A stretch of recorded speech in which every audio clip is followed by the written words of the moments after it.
It's been 6 months since I moved to Oregon, and not a single call, text, or email from my parents. Not a question about where I'd gone, or why my apartment lease ended, or why the birthday card they mailed never reached me. Not that they remembered my birthday anyway. I still remember that last day in Arlington. The sun was unseasonably hot for March, and sweat trickled down my back as I taped the final boxes shut. Jasper hoisted a crate of kitchen supplies with a grunt, while Ray folded down the flaps on my suitcase with her knee. My one-bedroom apartment was mostly empty by then, just stacks of cardboard and the second-hand armchair I didn't bother to sell. "Are you sure you're not going to tell them?" Ray asked, wiping her forehead with the sleeve of her hoodie. "I mean, just a text or something I looked up from where I was labeling a box bedroom. Donate. They haven't asked where I live in 3 years. Why would I tell them I'm leaving?" She didn't argue. She just exchanged a look with Jasper, who muttered, "Still wild to me." It wasn't wild to me. It was normal. Expected. I'd been the extra in their family portrait for as long as I could remember. Quiet, invisible, acceptable only when useful. Callum was the sun. The center. The reason the camera flashed. I was background. The U-Haul we'd rented creaked as we loaded in the final box. I shut the door with both hands, pressed my palms against the metal until it clicked. Then I stood there for a moment, staring at the place I'd called home for almost a decade. Not because it held memories, but because it held silence. "Ready?" Jasper asked, swinging the keys around his finger. I nodded. More than ready. The drive to Ashland was long and quiet. I watched the landscape shift outside the window from city grit to redwoods, from crowded to clear.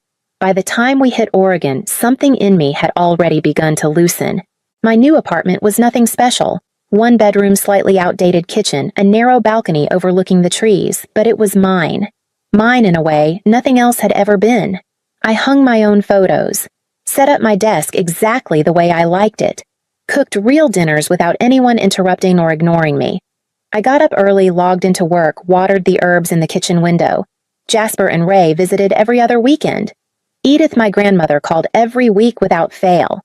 No one else called. That was the part that made me laugh some nights, not bitter laughter, but the kind that sounds hollow in an empty room. I had vanished, and no one even blinked. Not until last week. When the phone rang and the name lit up, I didn't answer right away. I just stared at it. Theodore Rhodes, like it belonged to a different life. I picked up on the fourth ring. His voice came through, clipped, irritated. "You need to come home next weekend." I should have known what that call meant. The flatness in his tone wasn't disappointment or confusion, it was entitlement. I was being summoned. And not for my sake. I didn't ask for details. I told him I had plans and hung up before he could begin his usual follow-up lecture. Then I sat back at my desk, stared out at the pine-covered ridge behind my apartment, and felt that old weight settle over me. Not sadness, just recognition. This was how it had always been. When I was 8, I made honor roll for the 3rd time in a row. I laid the report card neatly on the kitchen table, where I knew my mother would sit down with her tea. She glanced at it once and said, "Good job, honey," without looking up from her phone. That same week, Callum got a C+ on a math quiz and still got to pick dinner. The year I won first place in the regional science fair, I came home holding a trophy half my height. My teacher had pulled me aside that morning and said I should be proud. I was. I wanted them to be too. At dinner, I placed the trophy on the counter. My father said, "Let's not make a big deal out of it, Delaney. Your brother has finals." That was the year I stopped bringing awards home. By the time I turned 17, I knew I'd be paying for college myself. I got into a state school with a scholarship, picked up 2 part-time jobs, and stopped coming home for breaks. It was easier that way. Cleaner. I graduated early. Moved into a shared apartment, took whatever freelance work I could find.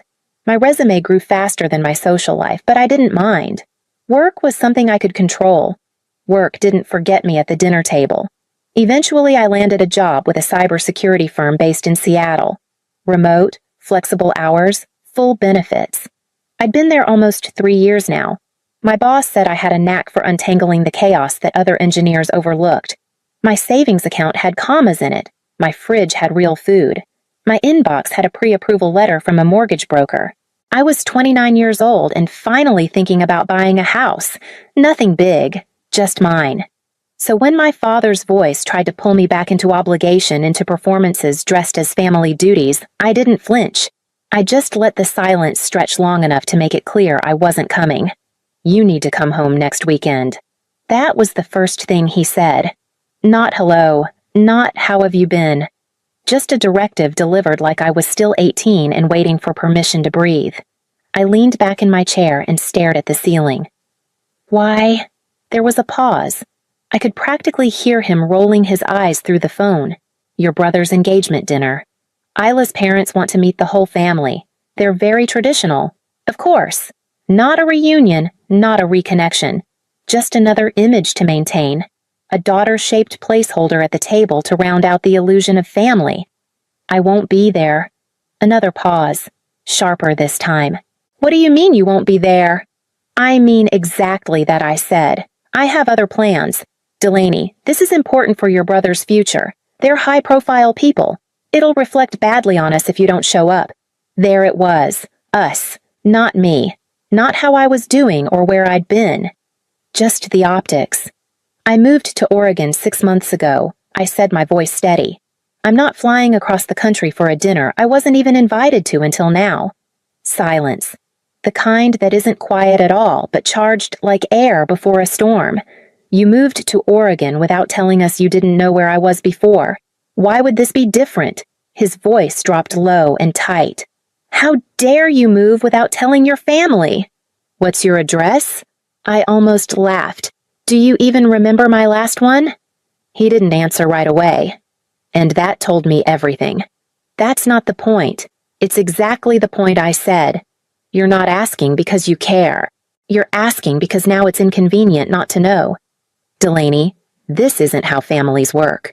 No, I said, but it's how ours always has. I hung up. My hand didn't even shake. For a moment, I just sat there letting the silence rush back in. Then the screen lit up again. Missed call. Then another. Then a text. From him. From my mother. Then Callum. I didn't answer any of them. I just turned off my phone, made myself tea, and stood on the balcony watching the light drain from the sky. By the next morning, the texts had turned from reminders into guilt, and from guilt into threats. By the end of the week, I'd received 6 voicemails, 11 texts, and 2 emails with subject lines like, "Can we talk and family should stick together?" My mother finally called. Her voice was tight with restraint, like she was trying to sound warm without dropping the script. Sweetheart, this isn't like you. You've always been so respectful. Your brother's counting on you. Isla's parents are formal people. We need to show unity. Unity. A word that means nothing when it's only summoned for guests. I'm not going, I said simply. Delaney, don't be difficult. I'm not. I'm being honest. She sighed, frustrated. It's just one dinner. You don't have to stay long. Smile, say a few words, and then you can disappear again if that's what you want. You mean like I already have? Another silence. Then she hung up. Callum tried next. His tone was different, less forceful, more confused. Look, I don't know what's going on between you and Mom and Dad, but can't you just show up? For me, I almost felt something. Almost. But I remembered all the years he looked away while I was overlooked. No, I said. Not this time. The next day, my father called again. His voice had shed the pretense. If you don't show up to this wedding, he said, you're out of the will. I let the silence stretch just long enough to give him hope I was weighing it. Then I said calmly, clearly, I make more money than all of you combined. I could hear him inhale like he'd been slapped. You're bluffing. If you'd ever asked about my life, I said you'd know I'm not. He didn't respond. He just hung up. That was the last call I took. From that point on, I watched the messages come in like waves, first urgent, then desperate, then angry again. I didn't reply to any of them.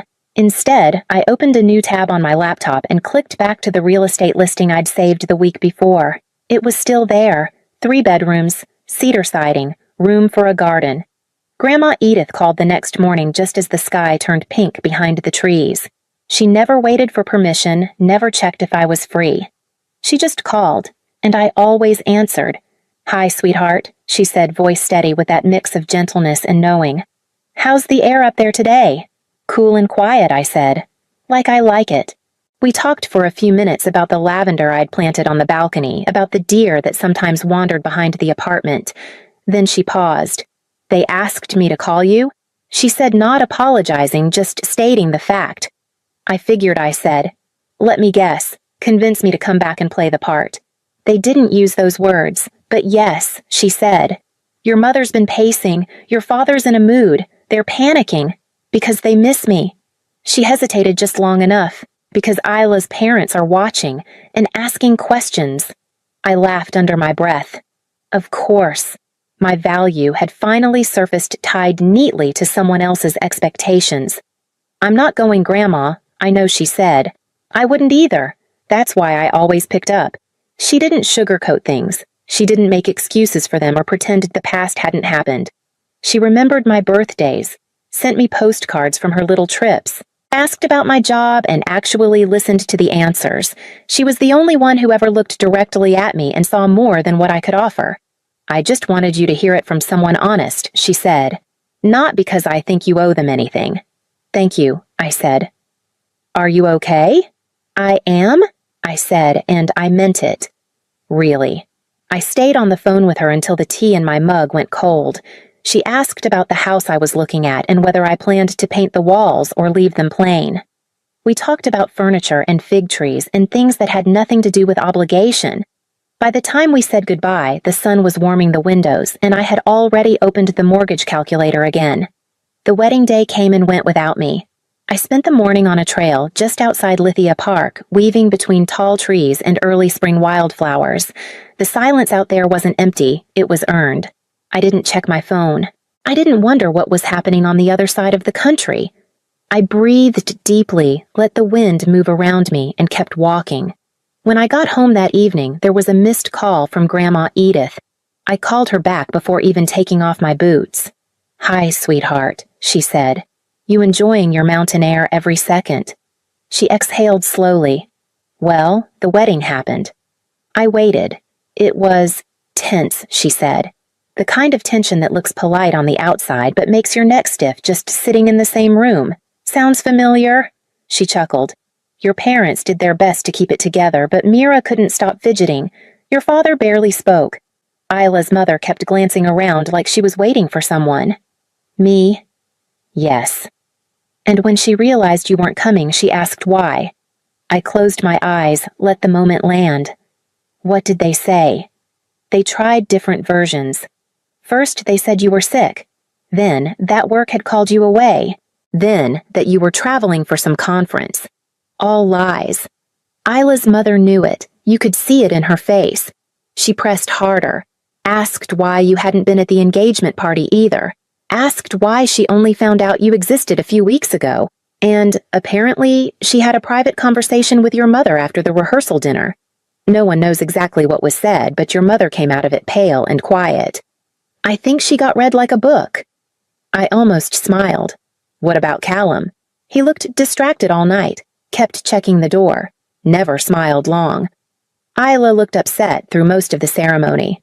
I don't think she bought the family portrait they were trying to paint. I sat down at the kitchen table, letting that sink in. Not out of malice, just at the kind of satisfaction that comes from truth finally catching up to the noise. "They still think this is about a dinner party," I said.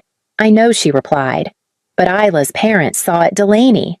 The imbalance, the omissions, the damage." We talked for another 10 minutes about nothing in particular. After we hung up, I opened my laptop and scrolled through new listings. The house I'd been eyeing was still available. I bookmarked it again just in case. A week after the wedding, Grandma Edith called again. I was in the middle of unpacking a box labeled kitchen, fragile, when the phone lit up with her name. "They're still talking about it," she said without needing to explain what it was. "Isla's parents, yes.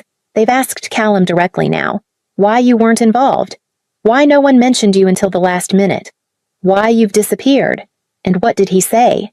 He tried to downplay it at first, but I think even he's starting to realize it's not just going away. Isla's mother doesn't like being lied to. I set down a stack of plates and leaned against the counter. "Is the marriage already cracking?" There's tension, the kind that doesn't fade with a honeymoon. I didn't feel glee. I didn't want things to fall apart for him. I just felt still, like watching ripples in a pond after dropping a single stone. They've started asking around, Grandma said. Your parents, wanting to know who might have your new number, your address. They even asked me again. You didn't tell them, right? Of course not. I told them if you wanted to talk to them, you would. I breathed out slowly. Thank you. They're nervous, she continued. Not just about you, about what Isla's parents might do, what they might say, what this might mean for Callum's future. They're worried about damage control, I said. Not about me. Yes, she said quietly, but they're starting to realize this doesn't just disappear. The way they treated you, it left marks. I looked around the small kitchen sunlight on the counters, new dish towels folded by the sink, a window above the stove that overlooked a row of pines. This wasn't just where I lived, it was mine. They're the ones who disappeared, I said. They just didn't notice until someone else did. She didn't reply right away, but I could hear the pride in her silence, the kind that never had to be spoken out loud. That night, I finished unpacking the kitchen and lit a candle by the sink. The house already felt like home. It came in a plain white envelope, no return address, but the handwriting was unmistakable. My father's blocky, careful print, like he thought neatness could cover history. I stood at the mailbox for a long moment, the envelope heavy despite its weight. I didn't bring it inside. I walked straight to the fire pit in the backyard, struck a match, and dropped it in. The paper curled inward, blackened, then disappeared into ash. I already knew how it ended. The next morning, I signed the final paperwork for the house. My name on every line, no cosigner, no conditions. Just mine. Jasper and Ray texted about flights for next month. They wanted to see the place and help me plant the first flowers. I'd already cleared a corner of the yard for tomatoes and thyme. Later that evening, I registered for a graduate course in digital forensics. Not because I needed it, just because I could. I changed my phone number the same week. Only a handful of people got the new one. Edith, my boss, Jasper, Ray. That was enough. No more surprise calls. No more texts asking for favors disguised as obligations. No more family dinners where my name was an afterthought. The house was quiet. Not lonely, just honest. 6 months later, my backyard was filled with voices and the smell of roasted corn and grilled peaches. Jasper was manning the grill like it was a science experiment. Ray balanced a pitcher of sangria in one hand and a stack of mismatched cups in the other. The folding table overflowed with potluck dishes, quiche sesame noodles, a suspicious-looking casserole someone insisted was a family recipe. A neighbor's golden retriever flopped at my feet. Across the yard, my co-worker's daughter Marin tugged at my sleeve and handed me a plastic bracelet she'd made from string. "You're my aunt now," she said solemnly. "But the fun kind." "I'll take that," I said, slipping it on. Later, as twilight settled in, someone I barely knew from the next street over asked, "Do you have family back east?" I didn't hesitate, not anymore. There was a beat of quiet, and then I smiled, gesturing to the table where Jasper was laughing so hard he'd spilled lemonade on his shirt, where Ray was dancing barefoot to a playlist I didn't even know I had. "But I have this," and I meant it. When everyone had left and the yard was quiet again, I gathered the plates, folded the chairs, and stood at the edge of the garden with the string bracelet still on my wrist. Fireflies blinked near the fence. My house glowed softly behind me. It wasn't perfect. It was better. It was mine.